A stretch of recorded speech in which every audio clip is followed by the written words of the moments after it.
Welcome back.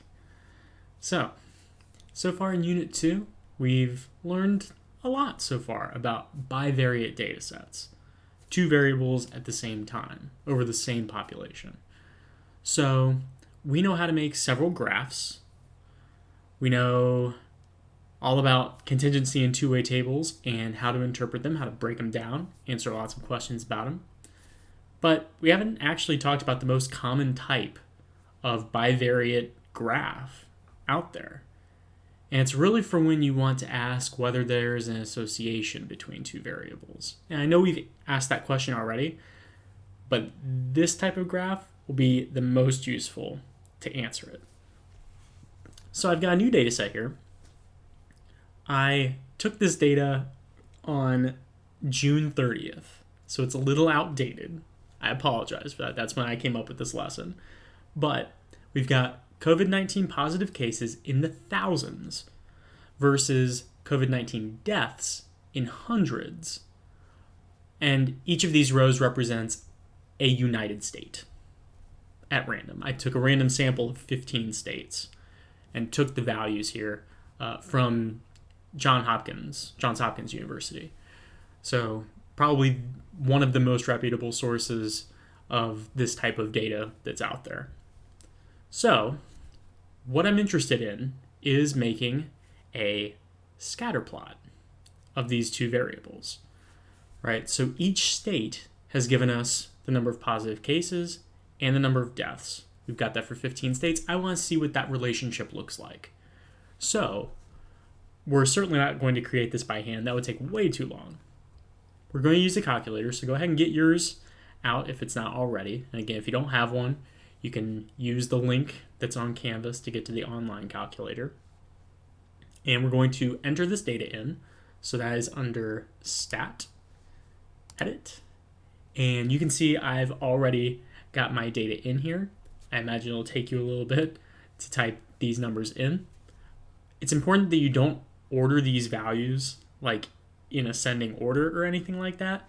Leave them as they are. It's important that the relationship between these two numbers stays there in the calculator. If we jumble up the order of these numbers, they won't represent states anymore. So make sure you type them in this order. There should be 15 in each column. Go ahead, pause the video, type those numbers in, come back when you're ready, and we'll make our graph.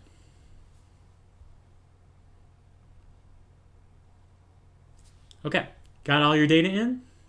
I hope so, because we're about to make this graph. So we'll go to second stat plot, just like we always do for a graph. This is exactly where we had our histogram and our box plot. We'll go to plot 1. We'll make sure that's on. And the scatter plot is going to be the default setting here. It'll be the first one. It's just a series of dots. That's the one we want here. XList is going to be the variable that will be on the x-axis, the horizontal axis in our graph. We want that to be L1. We'll talk about why that is after we've made the graph. YList, the variable on the y or vertical axis, will be L2. And the way that we've typed this in, I do want the positive cases on the x and the deaths on the y. The mark, you can make whatever shape you want. I'm cool with this dot. It tends to be the easiest to see. It's the biggest. And the color, well, I'm not going to mess with the color. It's fine the way it is. So we're going to go to Zoom 9, which is Zoom Stat. Since this is stats, that's usually the best one. It will give you a good window based on the data you have. If you try to do like Zoom Standard or something like that, you might not see any dots. So Zoom 9 is usually what we're going to do for our graphs. And there it is. That's what we see. I just can't help myself. Let's change the window a little bit. There's no need for the x-min to be negative. We'll make it 0. Same for the y-min. All of our data here is going to be in quadrant 1, so those can be 0. I won't mess with anything else yet. I'll graph this. That's a little better. I might want to change the x scale. I think it's 1. All those tick marks are a little distracting. We'll make it 10. Right, so 1 tick mark every 10 values. And so we can see this relationship. I wonder what that tells us. I think I'm going to need to explain some things. So give me a minute and I will smash cut to being at the board behind me. Okay, so hopefully you can still see the little scatterplot down there in the corner. That's the one that we came up with for the COVID-19 data. So this is a scatterplot, and scatterplots are appropriate for bivariate, two variables, data that is also quantitative. So this is the main difference between what we're learning now and what we talked about the first two videos of this unit. In those videos, what we put in the two-way tables, that's categorical data. We're splitting the data into categories, which are the rows and columns of the table. If the data is quantitative, we don't want to put that into a two-way table, because can you imagine putting the numbers that you put into these lists into a table? Like, every data value would have its own row or column, and that would just not work. Quantitative data, two-way tables, they don't mix. What we're usually going to want to do with data like this is make a scatter plot. So, each data point on this scatter plot for this example represents a state. So each point there represents a state's number of positive cases, is the x-coordinate, and the y-coordinate of each point is that state's number of deaths. Okay, so each point represents a state. There were 15 states, there are 15 points on the graph. So it's important to know that both of these variables are being measured on the same sample. It's the same 15 states. So the point furthest up and to the right, that I believe is California? It's either California or New York. I would have to go back to my original data set to confirm that. It's one of those two states, right? So it's important, if you're going to make a scatter plot, you can't just make it on any data set that has two variables. Those variables have to be measured on the same individuals. And here the individuals are states. Okay. So, typically, when you've got two quantitative variables on the same individuals, one variable tends to explain variability in the other.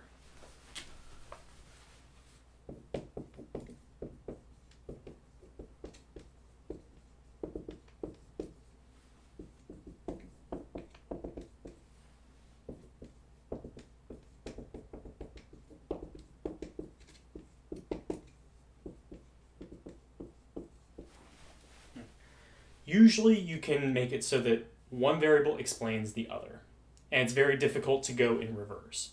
So, for example, just in general, height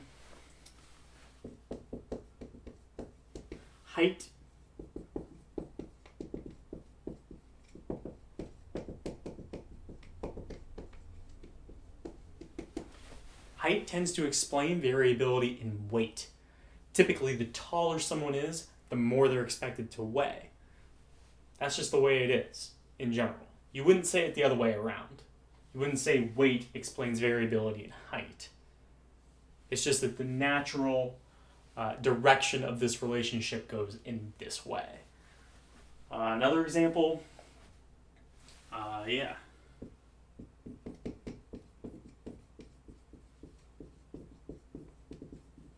the number of hours that someone tends to study.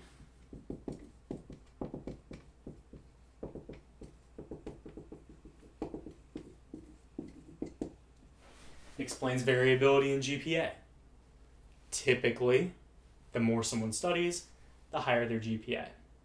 Is that an ironclad relationship? No, of course not. There are people with high GPAs that don't study, and there are people who don't study that have high Wait, I just said the same thing. It's just the trend. They tend to work together, right? And we can see in this example, what's the relationship? The number of positive cases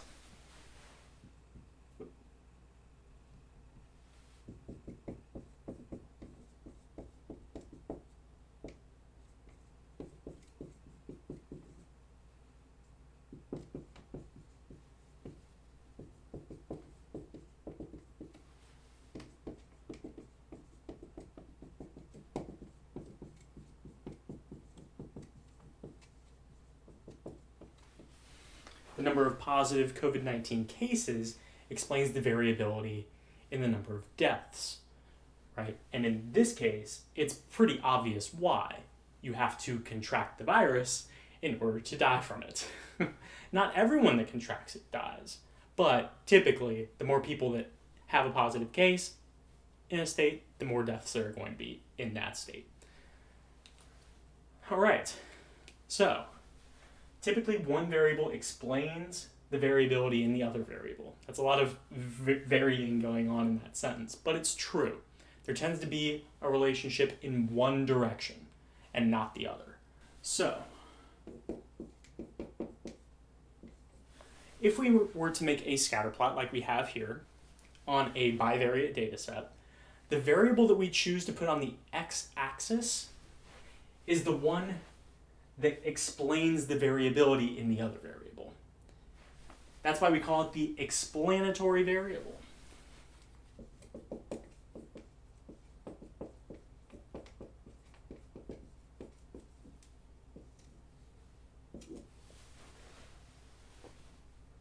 And there's an easy way to remember that. There's an x in explanatory, if for no other reason, right? The x-axis is the explanatory variable. It's the one that causes the variability. It's the one that explains the variability in the other variable. Okay. So the variable that we put on the y-axis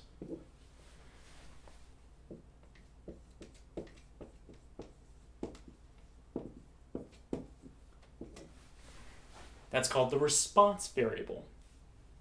The variable on that axis is the one that responds to the explanatory variable.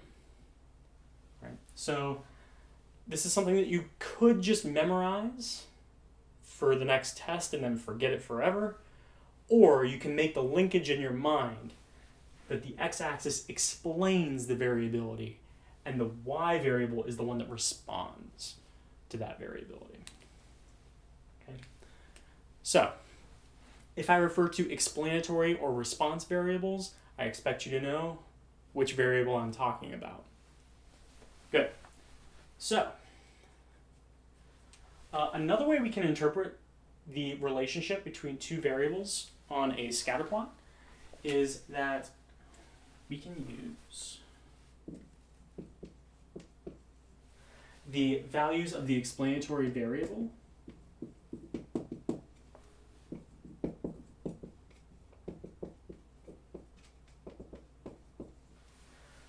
to predict the value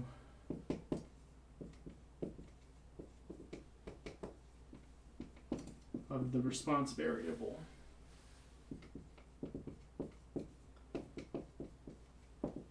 for an individual.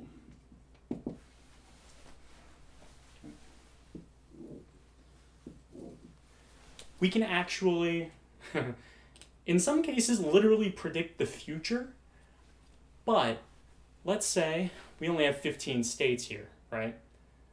But what if I knew Indiana was not one of the states that was in this sample, by the way. If I knew the number of positive COVID-19 cases that Indiana had when I took this data set, I could use this relationship in the scatter plot to predict the number of deaths based solely on the sample that we have. The idea of predicting the value of the response variable, given that you've got the explanatory variable's value, is the idea behind what's called linear regression, which we're going to talk about later in this unit and then again at the very end of the course. But if you've ever fit a line to data in the past, this is what you're trying to do. You're trying to predict the value of the y variable given the value of the x variable. And in this class, we're adding on to that in the background how we've taken this. This is our sample that we took. It was a random sample. And we're going to use that, potentially, among other things, to predict the value of deaths for a state if we have its number of positive cases. So, very cool. There are lots of statistical procedures and things that come out of a scatter plot. So in a sense, this is the most important graph we've talked about yet. especially for two variables. Definitely the most important. So, okay. Since you're a student and you're in a stats class, it's only natural to start asking questions and have you answer them. So, what I would like you to do is describe the relationship. Does this bring back great memories of describing a distribution based on a histogram? It kind of should. Remember, if we have one quantitative variable and we're asked to describe the distribution, we describe the shape, the center, the spread, and any outliers or anything interesting in the context of the problem. Now that we've got two variables on the same graph, it's not exactly shape, center, spread, but kind of similar. There are, how many things? 1, 2, 3, 4. There are 4 main ideas that you need to hit in order to describe the relationship between two variables in a scatter plot. The first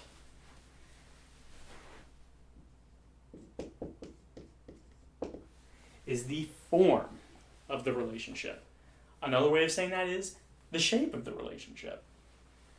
And generally your answer here is going to be, does it look like a linear or nonlinear relationship? Linear or nonlinear? In future statistics courses, if you take more advanced courses in college, you will get into different forms of nonlinearity. In this particular class, we're just interested in whether it's linear or not. We're really going to focus our attention on things that are linear. We're going to do linear regression if the form is linear. If it's nonlinear, there are some things we can try to do to make it look more linear, but we might just throw up our hands and say there's nothing much we can do if it looks like really bad, really nonlinear. But there are varying degrees of linearity and nonlinearity. You are never ever going to see a scatter plot in the wild based on data you've collected that is like perfectly in a line. It's just not going to happen, ever. So when I say linear, I mean that in the same way that I said like roughly symmetric for a histogram, right? Roughly linear is a thing. And how rough is okay to still call it linear? It's kind of a judgment call. There are tests that can be done. Most of those are beyond the scope of this course. It's mainly just a gut feeling. So just remember you're describing the general trend of the data instead of like looking at each individual point and being like, well, the general trend is positive, but then there's this point down here or over here. If the general trend is fairly linear, that's good enough usually. So we're talking about stuff like, just going to give you example scatter plots here.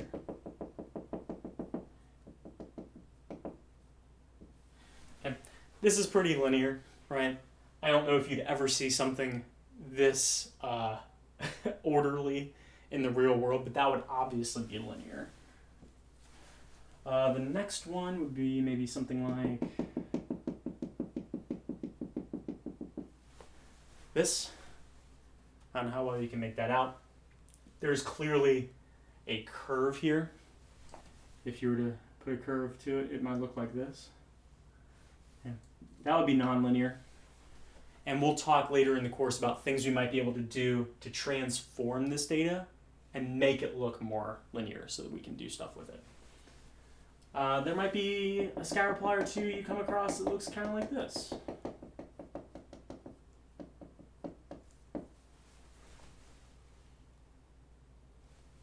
I would not suggest that that is a linear relationship. This just looks like a blob. If you're familiar with Jackson Pollock, the artist, he would lay a canvas on the ground and just drip paint all over the canvas. Well, I'm sure there was maybe a little more to it than that, but that's what it looks like to someone who's not an artist. This is just a random scatter of points. There is no real relationship here at all, linear or not. But we will file that under nonlinear as well. Okay. And so generally, if there was like a point here, I would still consider this a linear trend. Even if there was a point here and here and here, like generally the trend is linear here. I don't want you to be overly critical and point to like a single point or two that makes something not linear. Which brings me to this scatter plot. Would you describe this relationship as linear or not?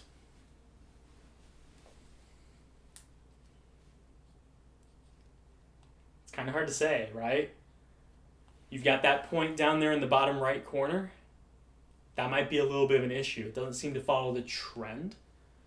Plus, there are a lot of points right down there in the bottom left that are all clustered together. You can't really see what the relationship is there because you've got some points that are a lot larger. They have a lot more positive cases, a lot more depths. It's kind of obscuring everything in that bottom corner. It's kind of hard to tell.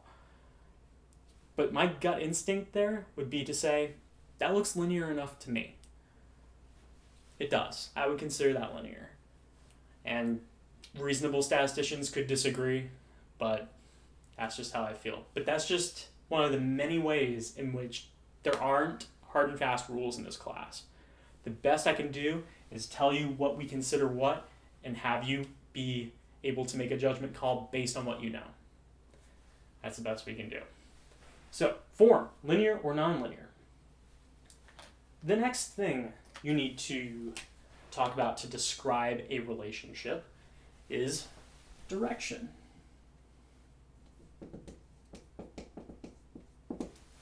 The direction of the relationship can be positive or negative.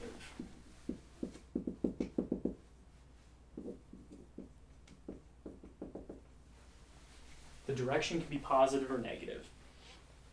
So, again, a few different examples here.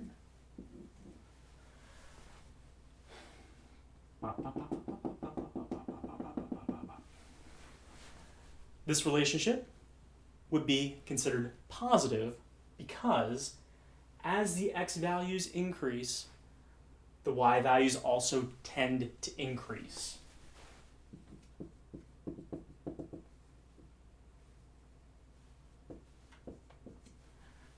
So if I wanted to use this language, I could say as explanatory variable increases,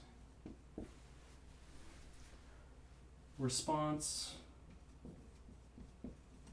variable what? As the explanatory variable increases, the response variable increases? I don't think we can say that. I don't know how well you can see. I'm going to make really big dots here, or really big circles around the dots. Do you see these two? This circle, this data value, has a higher a higher response variable level, but a lower explanatory variable level than this point. This point went down and to the right. If we said increases here, then we're saying as you go to the right, it goes up, period. But that's not the case here. We can go right and down. So instead of saying increases here, we'll fudge it a little bit and say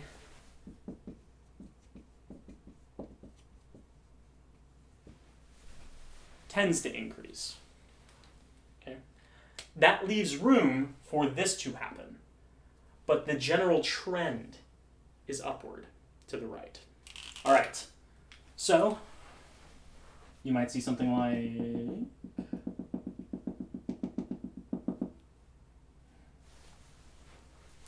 like this. This would not be a linear relationship. This is clearly bending down, curving down, but we can still say that it has a direction. This would be a negative relationship.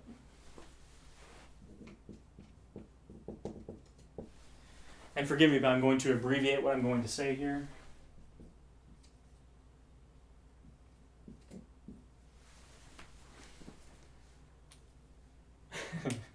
I didn't want to write all these words, so I just replaced it with symbols.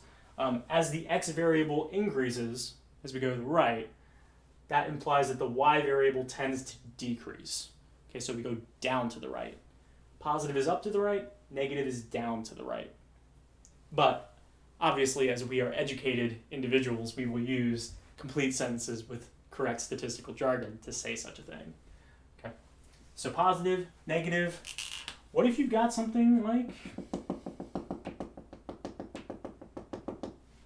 that? Right? Similar to here, there doesn't appear to be much of a relationship at all. Don't overthink it. Don't try to attribute a positive or negative direction to this. It's neither. It's neither.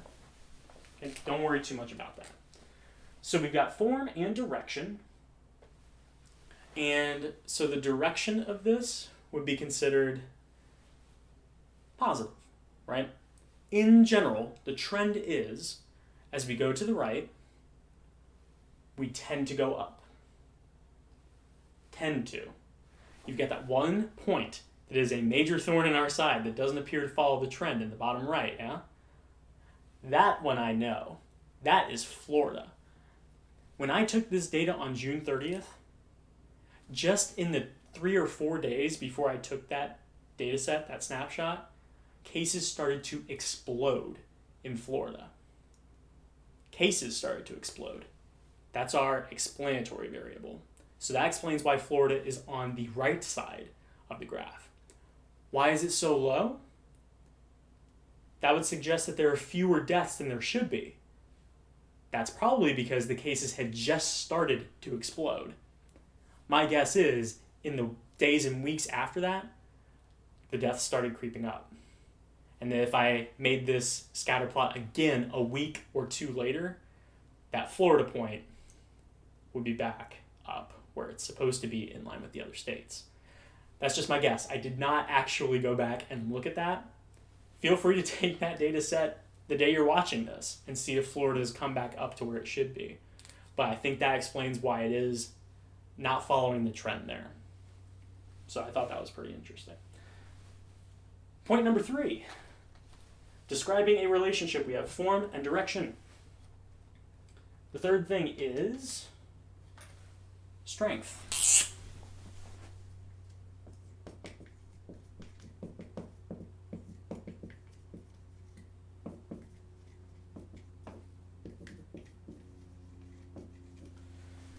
We can describe the strength of a relationship between two variables as strong, weak, or moderate. And if nothing else, I want you to know when you're asked to describe the relationship between two variables using a scatter plot, you need to say something about the strength unless you are absolutely certain that you can say strong or weak. Say moderate. Moderate is hardly ever wrong.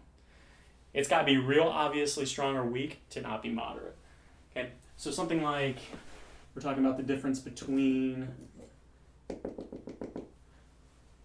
these points are pretty much in a straight line with very little variation. This would be strong.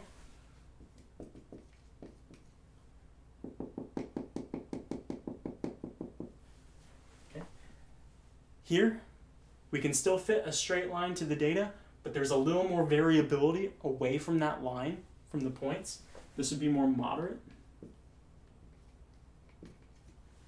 A weak relationship has a lot of variability around that best fit line. So something that probably still has a relationship, it's still positive, but there's a lot of variability around that best fit line. Weak. Okay, but a lot of times you're not going to be sure whether it's one or the other.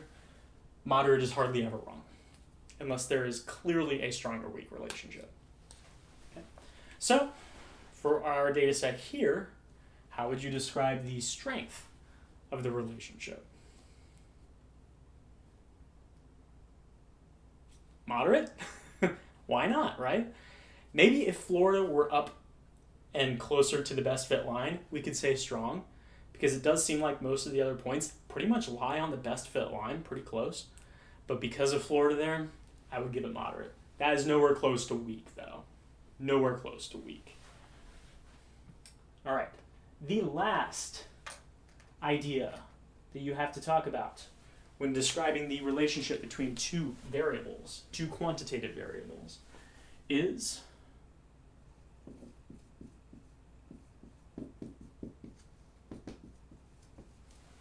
unusual features.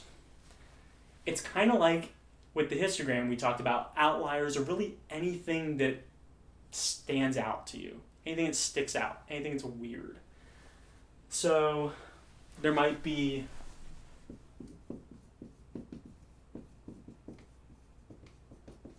a cluster of points somewhere where there's not anywhere else. I think this data set is a perfect example of a cluster. You've got a lot of states that have very small levels of COVID-19 positive cases and deaths. These are probably your more rural states, your North Dakotas, your Idahos, your Wyomings, right? They don't have a lot of people, so they have fewer cases and deaths than other states. Another unusual feature might be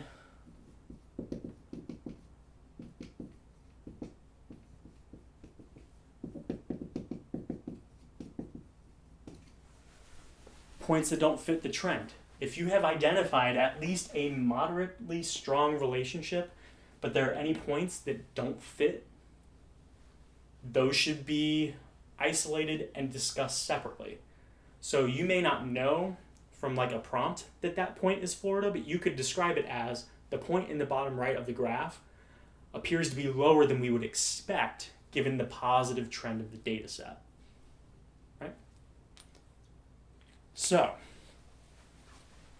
describing the relationship between two variables. We're past shape, center, spread, but we've moved on to form, direction, and strength when there are two variables involved. Form, direction, strength, and anything unusual.